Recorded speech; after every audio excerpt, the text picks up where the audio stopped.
Olá, queridos, a paz do Senhor Jesus, boa noite.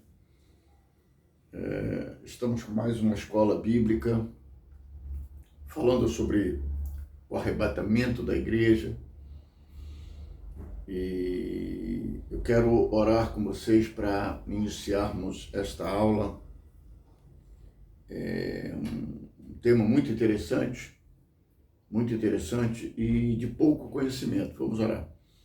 Pai, eu te louvo, te engrandeço, declaro a tua majestade, peço a tua misericórdia, que o Espírito Santo me ilumine em tudo que eu vou falar, que seja, Senhor, do alto, e não de mim, Pai. Em nome de Jesus, eu peço a tua bênção e o teu Espírito Santo, em nome de Jesus. Amém. Muito bem, então vamos começar este assunto. Como eu falei na aula passada, é um assunto de pouco interesse hoje na igreja, de pouquíssima, raríssima divulgação. Percebe-se que a igreja de Cristo vive um tempo muito atípico, muito incomum. Nós estamos abandonando rapidamente todas as doutrinas da igreja. Vejam, nós falamos sempre da reforma e costumamos até, de certa maneira, falar mal e muito dos católicos. Bom, praticamente aí 1900 anos, vamos dizer que a Igreja Católica começou no ano 100, em 1900 anos de história, os católicos continuam com uma identidade, debaixo de uma autoridade, e eles são uma igreja reconhecida mundialmente como uma igreja. Talvez não por nós, evangélicos, erradamente, porque nós achamos que os únicos que são cristãos somos nós. E é um erro muito grande, porque hoje no mundo nós temos cerca de 30 mil ou mais de 30 mil denominações. Mas quando nós falamos sobre a igreja evangélica, principalmente a evangélica, nós começamos a perceber que a reforma foi um erro muito grande. E por quê? Se nós falamos em 1900 anos de história e falamos que a Igreja Católica tem a sua identidade, tem a sua liderança, debaixo de uma liderança única, e é claro, com muitos erros também, com erros doutrinários muito grandes, erros doutrinários com relação a alguns pontos que nós discordamos radicalmente, que pontos esses que não foram consertados no que nós chamamos de reforma, não foi consertado, pelo contrário, nós não consertamos os erros da Igreja Católica e criamos uma porção de outros, ao ponto que hoje nós estamos perdidos e sem rumo. Essa igreja de hoje perdeu a sua identidade. Cristo é um mero motivo. Cristo é somente aquele que nós nos escudamos, mas nem esse sequer é o Deus que nos abençoa, porque o Deus que nos abençoa é aquele Deus que nós achamos ser o Deus do trono do ouro e da prata lá no Antigo Testamento. Então percebam que nós nos afastamos muito do caminho. E quando eu falo isso, falo com muita tristeza, porque o que nós percebemos na atualidade, e muita gente pode se irritar com isso, e eu estou me lixando para que se irritem também, porque a verdade tem que ser dita. A verdade é que o que está aí, o que nós vemos aí, não é cristianismo. Por quê? Porque não tem as doutrinas, não tem o ensino, não traz a mensagem, não traz a esperança, nem traz a identidade do cristianismo. Isso não é cristianismo. Isso é uma coisa inventada, criada, inventada. Logo, é mais do que perceptível que, já que não é a igreja, ela também não tem por que ter as mensagens, a mensagem, a doutrina do cristianismo. Não tem por que ter. Por quê? Porque não é cristã. Então é interessante pensar isso, porque nós, a grande maioria enganado, muitos líderes também enganados, e nós achando que estamos abafando, quando na realidade desconhecemos as doutrinas mais elementares do cristianismo, desconhecemos a história da igreja, desconhecemos inclusive quem é o nosso Deus e Senhor, e inventamos uma série de papagaiadas para poder animar imbecis. Essa é uma verdade, é duro o termo, eu sei que o discurso é duro, mas é uma verdade. Só que tanto os que estão animando quanto os que são animados estão a caminho do inferno. Estão a caminho do inferno. Então falar sobre este tema na atualidade é de grande importância.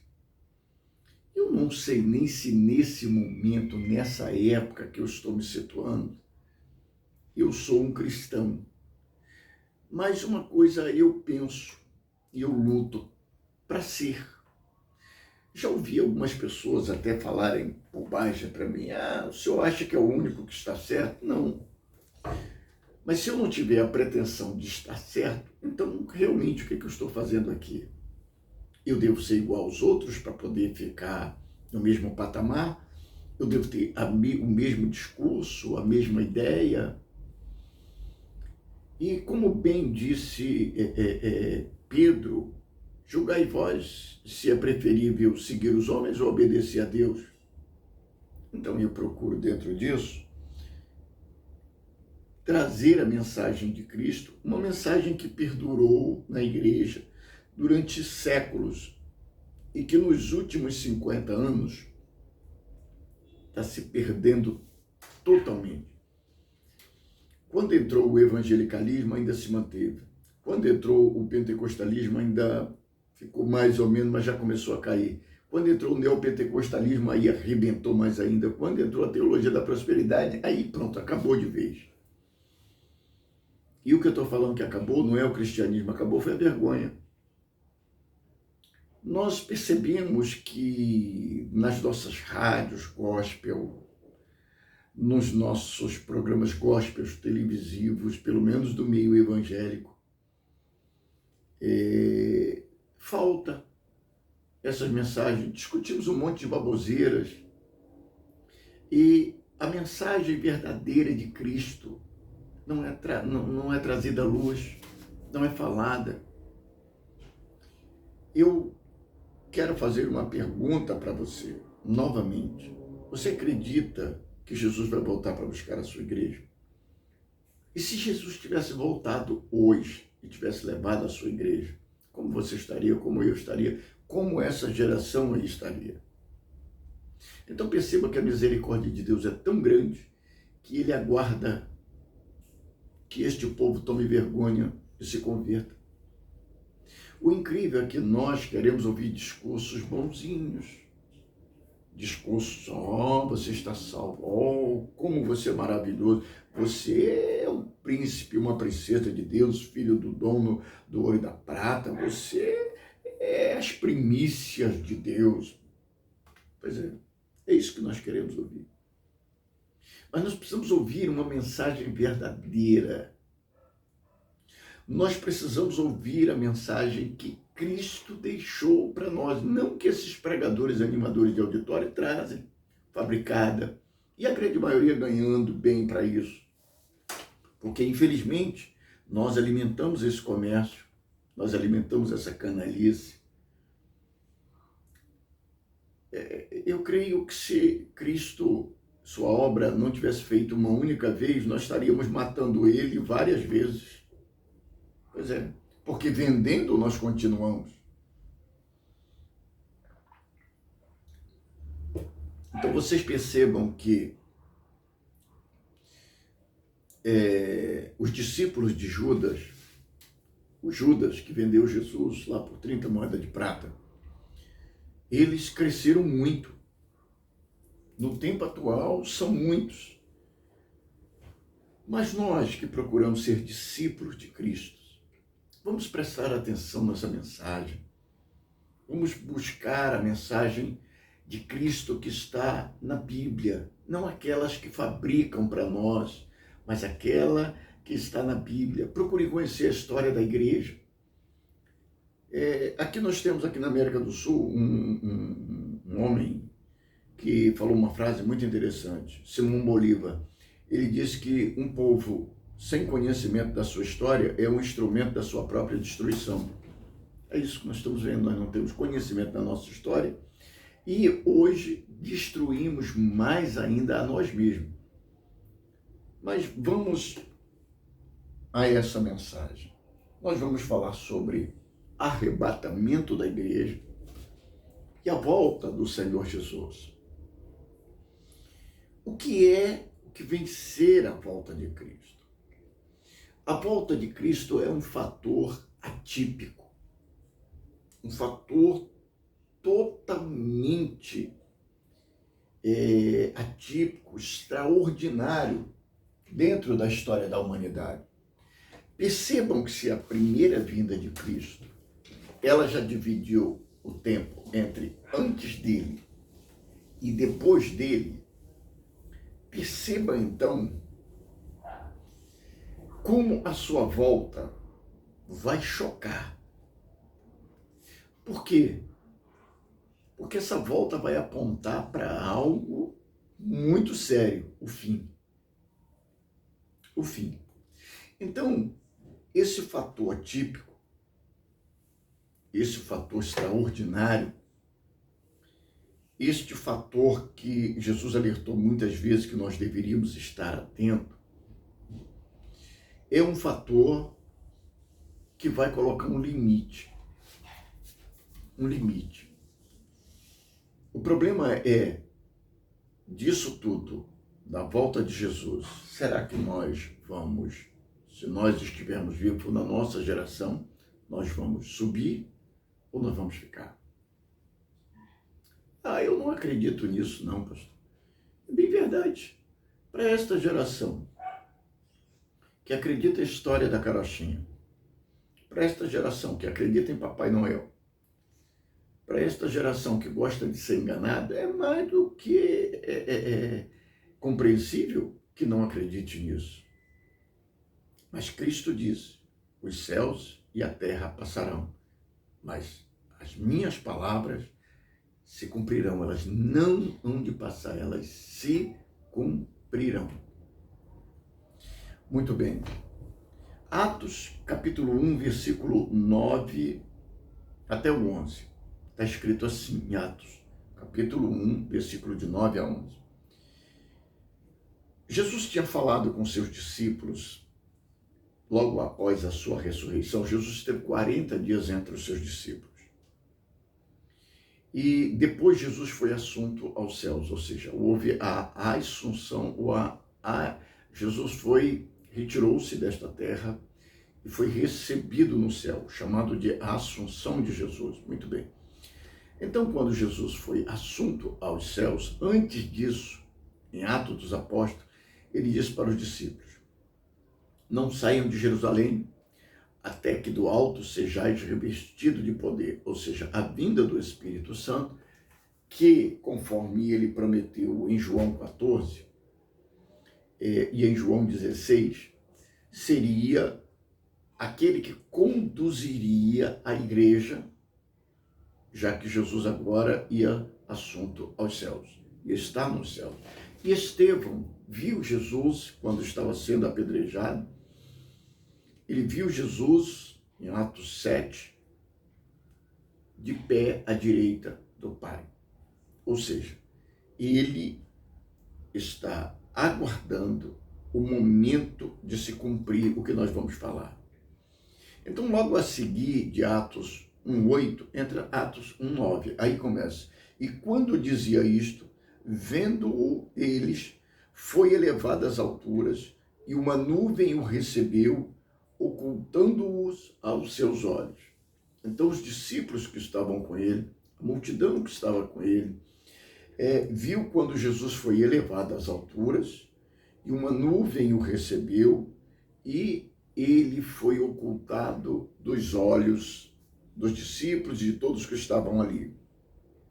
E estando com os olhos fitos no céu enquanto ele subia, eis que junto deles se puseram dois homens vestidos de branco, os quais lhe disseram: homens galileus, ou seja, homens da Galiléia, por que estáis olhando para o céu?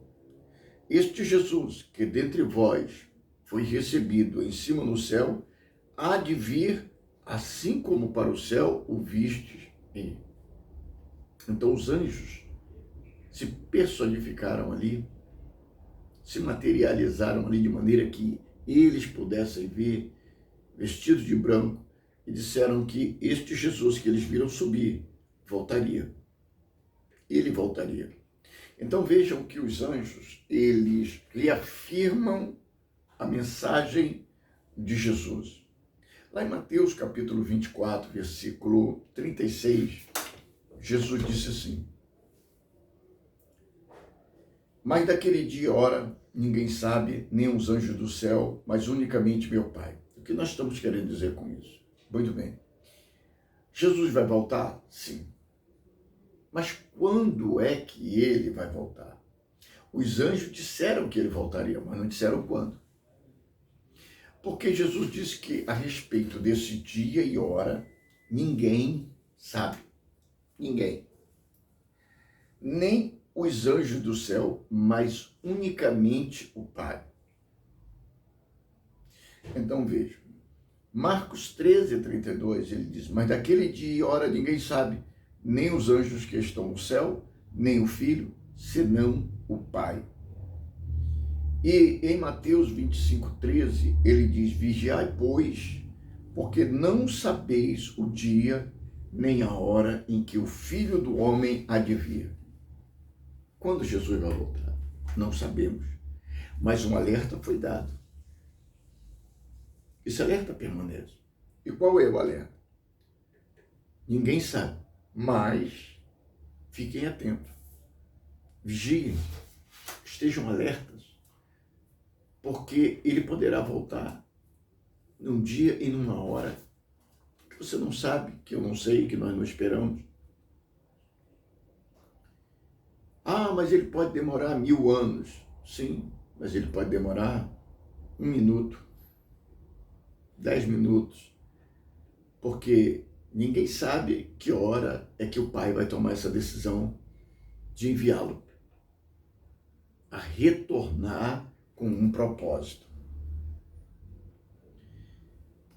Em que contexto? Em que contexto vai acontecer essa vinda de Cristo? Bom, Jesus deixou um contexto muito interessante para nós.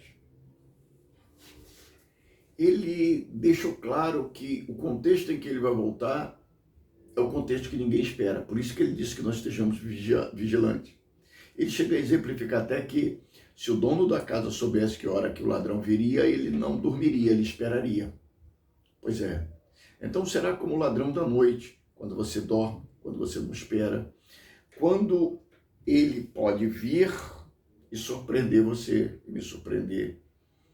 Mas Jesus deixa uma coisa bem clara do contexto. Ele diz: e como foi nos dias de Noé, Mateus 24, 37 a 39, ele diz: mas como foi nos dias de Noé, assim será também a vinda do Filho do Homem. Eu fico me perguntando, sabe, eu não sei se eu nasci diferente, mas parece que eu tenho um pouquinho de massa cinzenta. Então eu penso, eu raciocino, eu não me deixo levar por baboseiras, porque fulano falou, é a realidade. Não me deixo levar por isso, me deixo levar pelo que está escrito, pela verdade. Essa Bíblia, esse livro santo, atravessou os séculos, atravessou os milênios e chegou até nós. Esses homens que estão aí falando bobagem vão embora. E já houveram muitos falsos profetas, muitos falando bobagem. Mas, sabe, então, Descartes falou uma coisa muito interessante. Será necessário ser um filósofo, então, para poder usar massa cinzenta, porque Raul Seixas chegou a falar que não usa 10% de sua cabeça animal. Nós não usamos 10% da nossa mente animal. Olha, mas eu creio que essa geração não usa nem 5%. Nem 5%. Mas eu fico pensando, por que Jesus fez questão de falar isso? Nós temos um capítulo inteiro e muitas outras passagens. Por quê? Que importância tão grande tem isso? Importância para os vivos que estiverem na época e para os mortos, aqueles que já morreram, ou seja, a importância para todos. Mas por quê?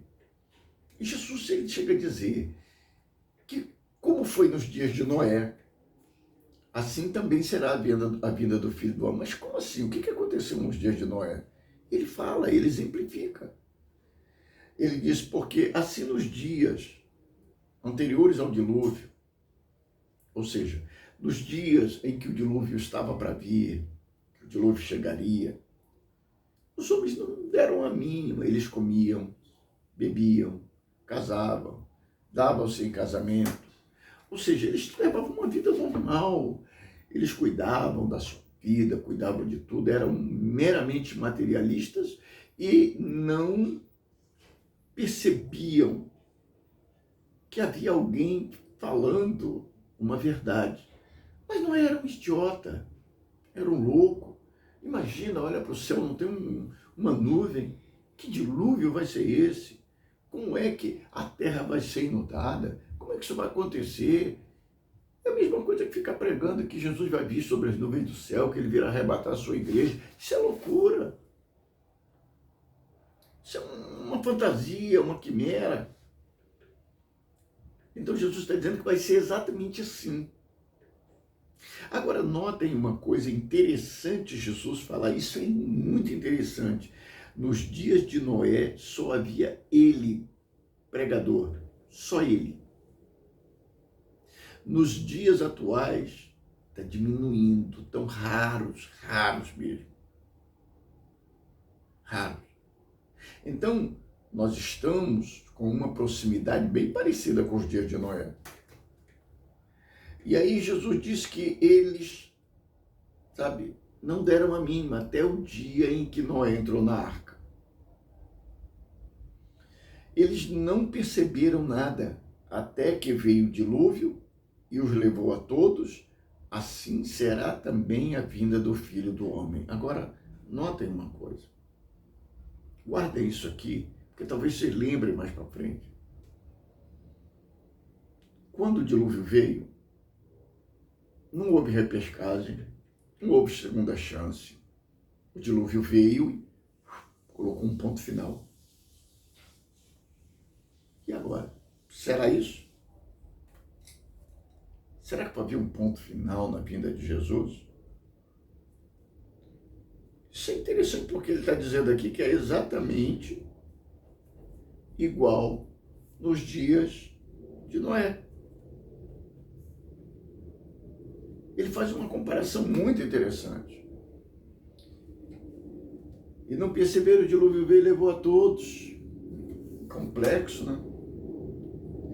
Na segunda carta de Pedro, no capítulo 2, no versículo 5, Pedro diz assim, que não perdoou ao mundo antigo, mas guardou a Noé, a oitava pessoa, o pregoeiro da justiça, ao trazer o dilúvio sobre o mundo dos ímpios. O texto declara que aquele povo daquele mundo não foi perdoado. Antes foram sentenciados. O dilúvio veio e levou a todos. Noé era o único que estava ali 100 anos, é o que a Bíblia declara, 100 anos construindo uma arca de madeira, 100 anos sendo chamado de lobo, 100 anos sem fazer parte da elite, 100 anos sem fazer parte daquele meio, 100 anos em uma situação totalmente fora do contexto e mais, aguardando um fato extraordinário, atípico, terrível que iria acontecer.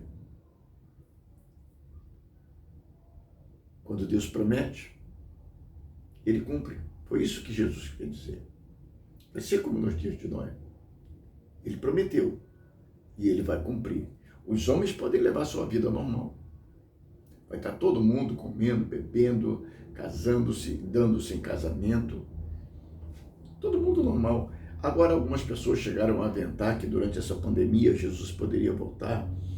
E eu até pensei que não. Porque nós estamos vivendo um momento, embora quem sou eu para dizer que não, e quem são eles para dizer que sim? Pois é.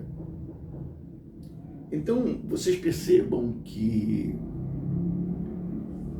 quando Jesus disse que os homens comiam, bebiam, casavam, se davam-se em casamento, Jesus está falando sobre um clima de festa, sobre um clima de vida que ninguém estava aí para nada. Nesse momento da pandemia, nós não passamos por isso.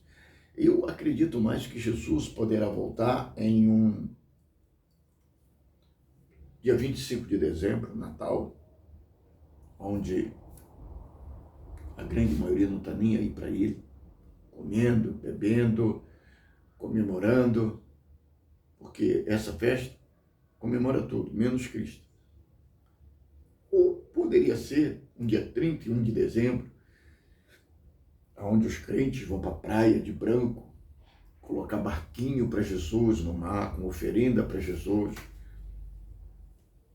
Ou um carnaval, por exemplo,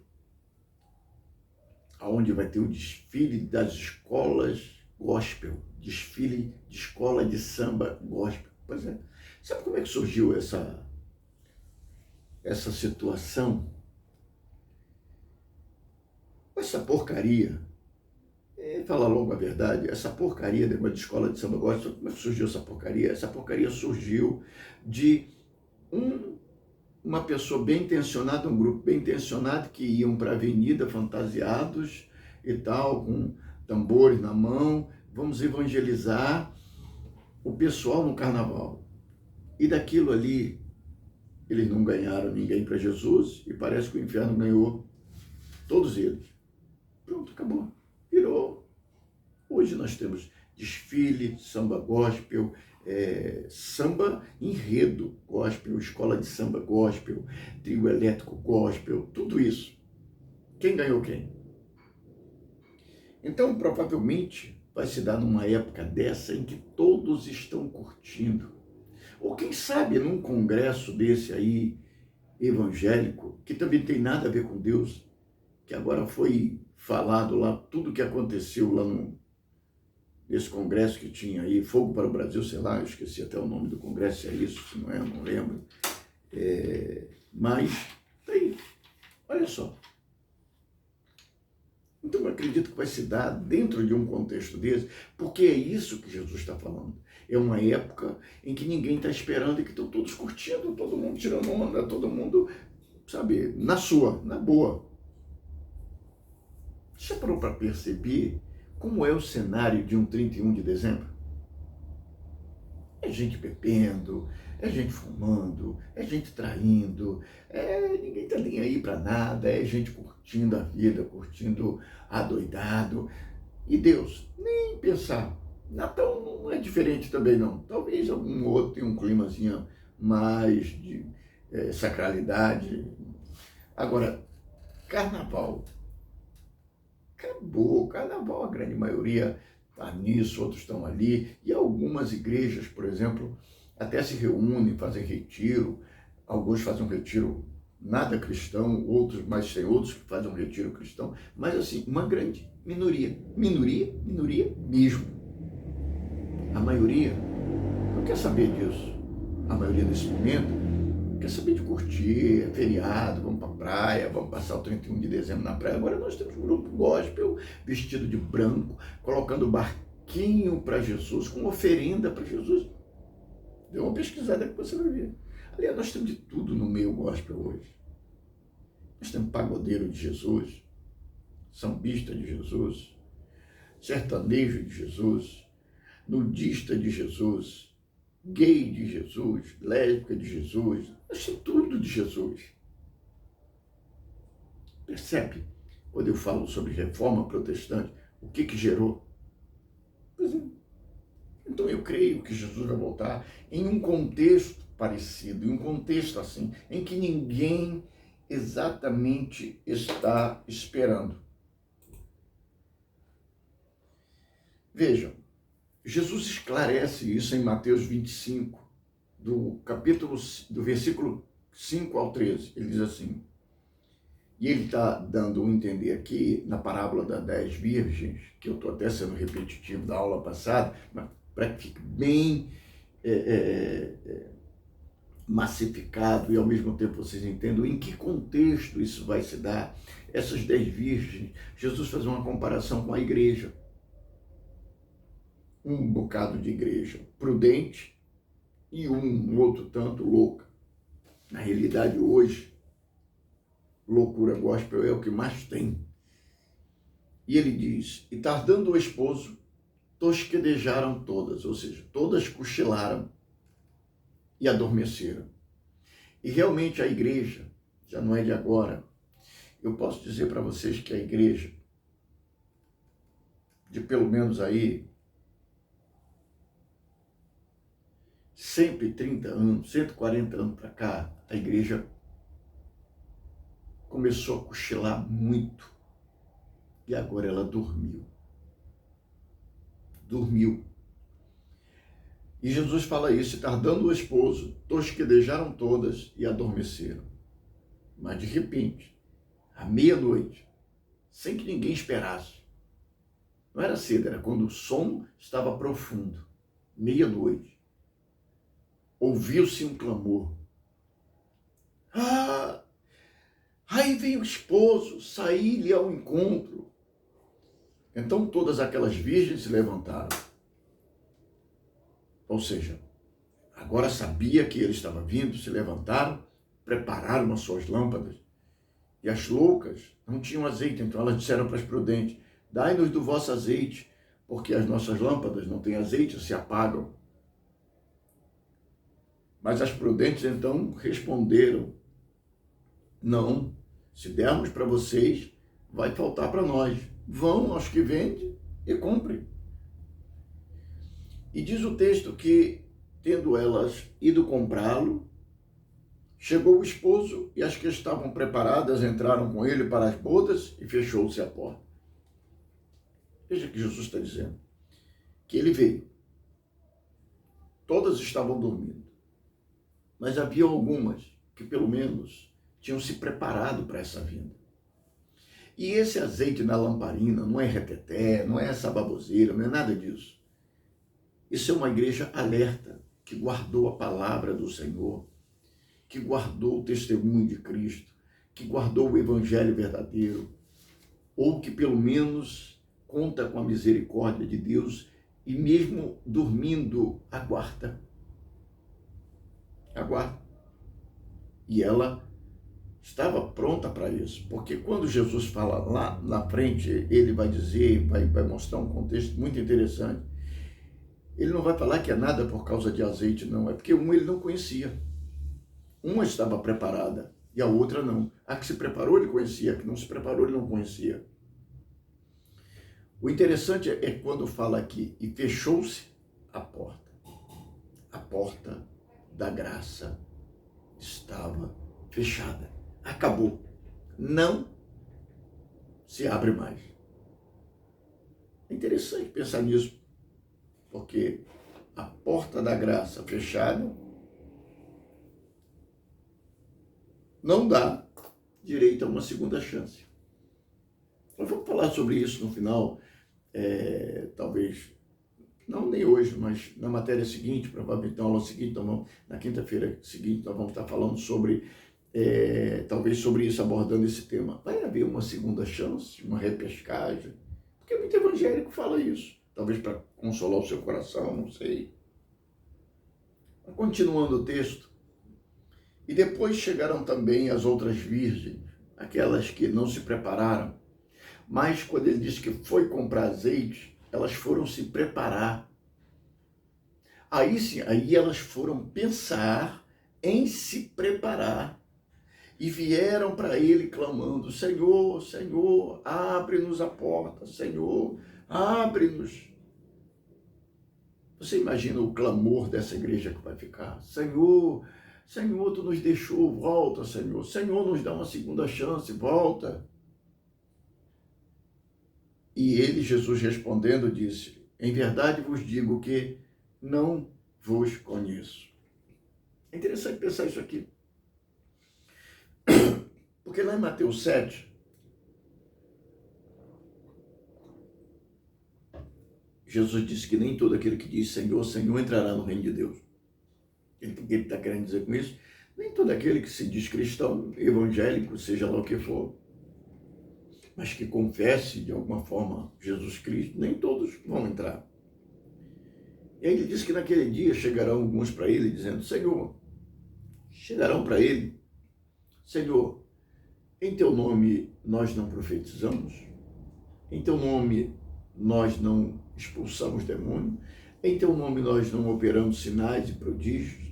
Então, aquela igreja fala dos padrões atual dessa igreja, do momento dessa igreja supersticiosa, dessa igreja que fala de fogo, de reteté, de um monte de baboseiras. Fala exatamente: profetizar, expulsar demônios. Olha só, uma igreja que expulsava demônios, uma igreja que profetizava, e mais ainda, uma igreja que operava sinais e prodígios. Essa é a igreja que eu quero estar. Nos padrões atuais é a igreja perfeita. E Jesus disse: apartai-vos de mim, eu não vos conheço. Isso é muito interessante, porque nós percebemos o engodo e o engano que essas pessoas estão vivendo. Não estão alertas, atentos, se preparando.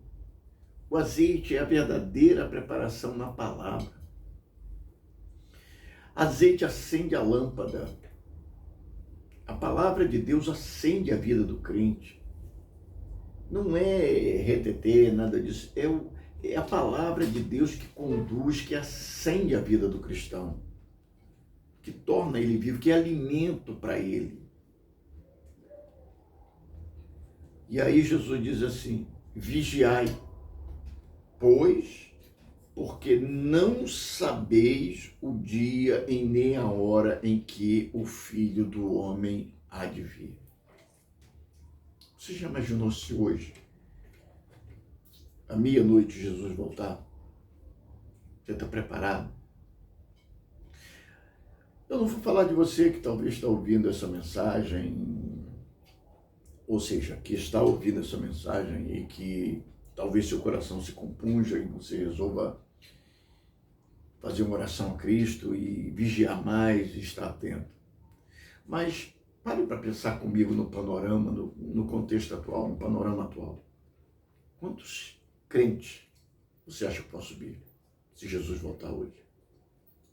Quantos cristãos, quantos evangélicos você acha que vai subir?